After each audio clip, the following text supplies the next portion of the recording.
खबर हरियाणा रेवाड़ी से। प्रशांत उर्फ सनी यादव ने कहा, मेरे साथ पार्टी ने किया पूरी तरह से अन्याय। अब खबर विस्तार से। जिसने भी मेरी टिकट कटवाई उसी ने दक्षिणी हरियाणा का किया है शोषण। निर्दलीय चुनाव लड़ने का मेरा फैसला अटल। लक्ष्मण यादव ने कोसली का विधायक रहते हुए इतना अच्छा कार्य किया होता तो कोसली की जनता रहती उनके पीछे। पार्टी ने टिकट देते हुए सभी नियमों को किया दरकिनार। अब जनता के ऊपर किसान के बेटे को चुनाव जिताती है या फिर राजा को चुनने का कार्य करती है। मैंने हमेशा उठाई युवाओं की आवाज। प्राथमिक सदस्यता से दिया इस्तीफा। गत विधानसभा चुनाव में सनी यादव लड़ चुके हैं बतौर निर्दलीय चुनाव।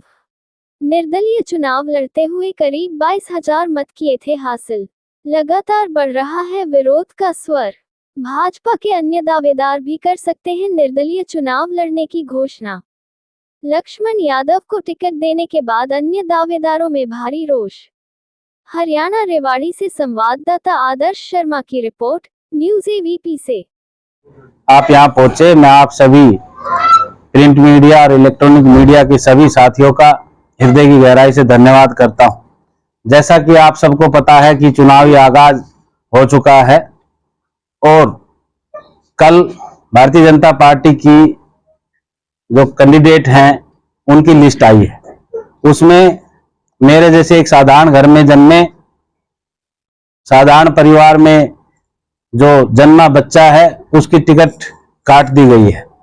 तो मैं आप सबके माध्यम से आज ये बात आम जन तक पहुंचाना चाहता हूं कि ये सत्ता में बैठे लोग आम जन में जन्मे, घर में जन्मे सभी नौजवान साथियों के सपनों को दबाना चाहते हैं।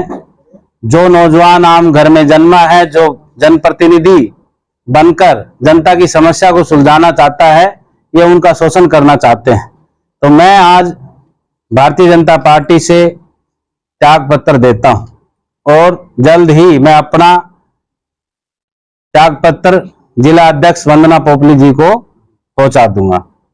मैं आप सबसे आज यही कह रहा हूं कि रविवार को मैंने मेरे पैतृक गांव बूढ़पुर में सुबह 10 बजे पंचायत बुलाई है। आज चुनाव लड़ने का ऐलान करते हैं। उस समय पंचायत में ये निर्णय जरूर हो सकता है कि हम किसी और दल में चुनाव लड़ें। तो अगर कोई इस प्रकार की सहमति हुई तो उस दल से हम चुनाव लड़ेंगे, वरना मेरा जो निर्णय है वो ये है कि मैं जनता की टिकट पर चुनाव लड़ना चाहता हूं।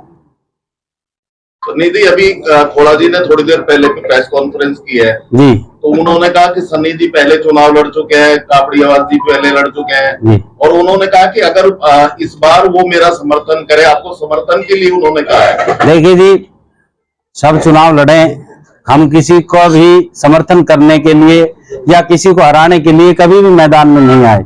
हम तो जिस दिन से राजनीति के मैदान में आए हैं, इस इलाके की आवाज को उठाने के लिए, नौजवानों के भविष्य के लिए। हमने इस रेवाड़ी ने मेरे को राजनीतिक रूप से पोसा है, पाला है और इस अहिरवाल ने मुझे बड़ा स्नेह और प्यार दिया है। मैं इस अहिरवाल की आवाज उठाने के लिए जो मैं कर सकता हूं, लगातार मेरी तरफ से प्रयत्न जारी रहेंगे। सनी भाई, आपने बात कही कि तमाम तरह के जो आम घर के लोग हैं उनको दबाया। कौन वो लोग हैं? क्योंकि आप तो राव इंद्रजीत का झंडा खा रहे थे लगातार। नहीं, देखिए कि जिसने भी, मेरा सर्वे में सबसे ऊपर नाम था, दो ही रेवाड़ी विधानसभा से दो ही नाम थे, मेरा और रणधीर सिंह कापड़ीवास जी का।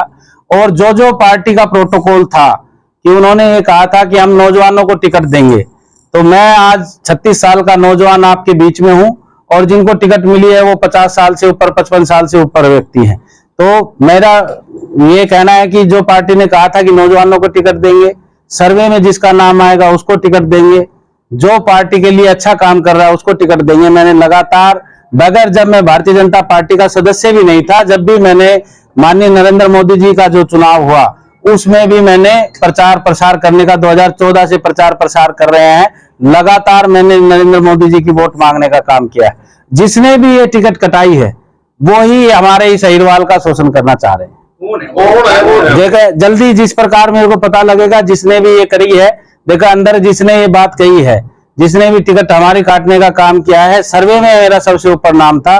मेरे को जिस दिन मेरे सामने ये नाम आ जाएगा कि आपके टिकट उस व्यक्ति ने काटी है, मैं जरूर आपके सामने उनका नाम अगर बात कर ले तो यहाँ से अगर नुमाइंदगी कर रहे थे केंद्रीय मंत्री राविंदर जी, अगर बात करें तो सलबी उन्हीं की रही थी, तो कहीं ना कहीं लगता है कि उन्होंने काटी है और पार्टी ने काटी है। देखिए, वो अभी आज कुछ भी कहना असंभव है। जैसी जो भी कोई बात आएंगी जरूर मैं आपके सामने रखूंगा। लक्ष्मण जी कोसली से चुनाव विधायक थे, अब उन्हें रेवाड़ी भेजा, किस तरह से देखते हैं इसको, यहाँ क्यों भेजना पड़ा उसको? मैं ये मानता हूं अगर इतना ही अच्छा काम किया होता तो आज कोसली की जनता खड़ी हो जाती कि हमें अपना विधायक वापस दो, हमें सीट कोसली विधानसभा में लक्ष्मण जी को वापस भेजो।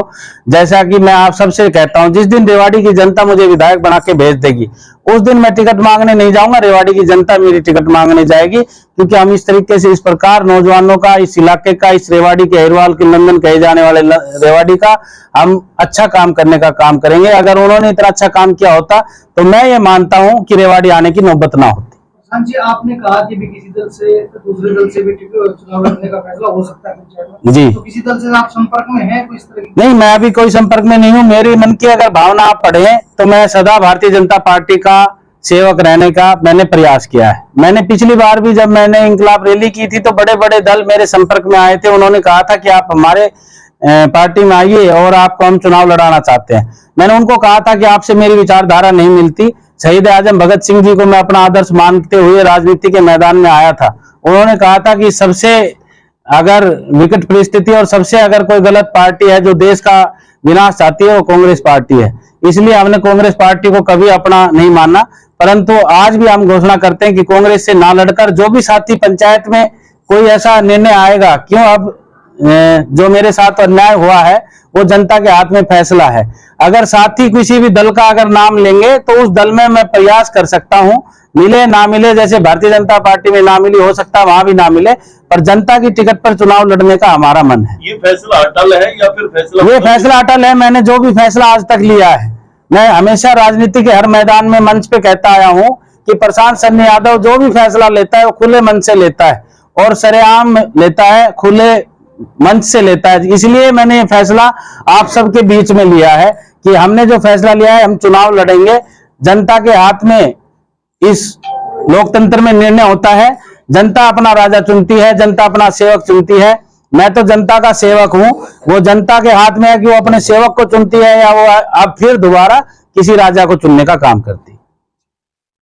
पंचायत भी अलग से आपने बुलाई है, क्या पूरा है? ये देखिए, चुनाव लड़ने से पहले मैंने आज तक जो भी निर्णय लिए हैं, मैंने सब साथियों को इकट्ठा करके, सहयोगियों को इकट्ठा करके निर्णय लिए हैं।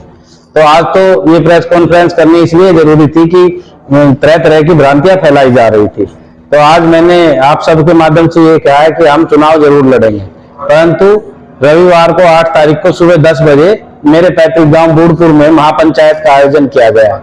मेरा आपके सभी दर्शकों के माध्यम से, इस चैनल के माध्यम से मैं अभी सभी इस जनता से हाथ जोड़कर अपील करता हूं कि वो इस महापंचायत में ज्यादा से ज्यादा संख्या में पहुंचकर मेरा हौसला बढ़ाए। अटल सत्य आप कह रहे हैं कि चुनाव लड़ेंगे, तो क्या पंचायत की सहमति लेना बाकी है? देखिए, मेरे को ये पूर्ण विश्वास है कि पंचायत मेरे पे सहमत रहेगी। और अगर पंचायत में सिर्फ मैंने जिस भी तरीके से बात हुई है, सभी का खुद का निर्णय है कि आप चुनाव लड़िए। लगातार मेरे पास कल जब से टिकट की घोषणा हुई है उससे लगातार साथियों के फोन आ रहे हैं कि आपको चुनाव लड़ना है। विधिवत रूप से आशीर्वाद लेना बाकी है और सिर्फ ये है कि किसी दल से चुनाव लड़े या निर्दलीय जनता की टिकट पे लड़े, ये फैसला। नामांकन 11 तारीख को हम करेंगे। स्थान अभी तय नहीं हुआ है, स्थान तय करके जल्दी आपको बताया जाएगा।